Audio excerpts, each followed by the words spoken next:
Ке плаќаме ли поскапа струја од јули? Енергетските експерти во емисијата Бизнис 21 се децидни очекуваат зголемување на цената за граѓаните. Некои сметаат дека тоа ќе биде минимум 10 до 20%. Велат, тоа го покажуваат реалните параметри и дека со оваа цена ЕСМ нема да преживее. Но потенцираат дека тоа е политичка, не економска одлука, па ќе зависи од тоа колку владата е спремна да субвенционира. Би требало едно 10-20% да ја порасне сигурно. Најмалку и тоа.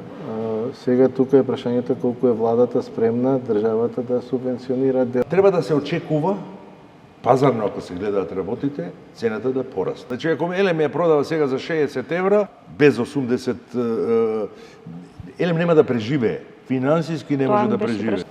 Цената на граѓаните зависи од работењето на ЕСМ. Бидејќи тие се единствениот понудувач на кај универзалниот снабдувач и колку се спремни тие да или да ја понудат својата цена, се разбира со поддршка на владата, бидејќи таа на крај таа што ќе треба да ги штити граѓаните, таква ќе биде цената за крајните потрошувачи. За универзитетскиот професор Константин Димитров уште лани требало цената на ЕСМ да биде 70 евра за мегават час, а не 62 колку што ја продава сега на универзалниот снабдувач.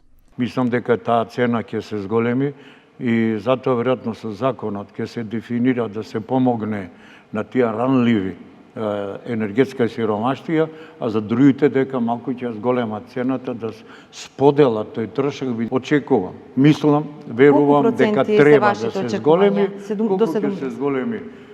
Треба да биде да се види дека електростопанство со оваа цена не може да преживее. Сепак вели тоа повеќе ќе биде политичка отколку економска одлука, а на ниедна влада не е оди во прилог зголемување на цени.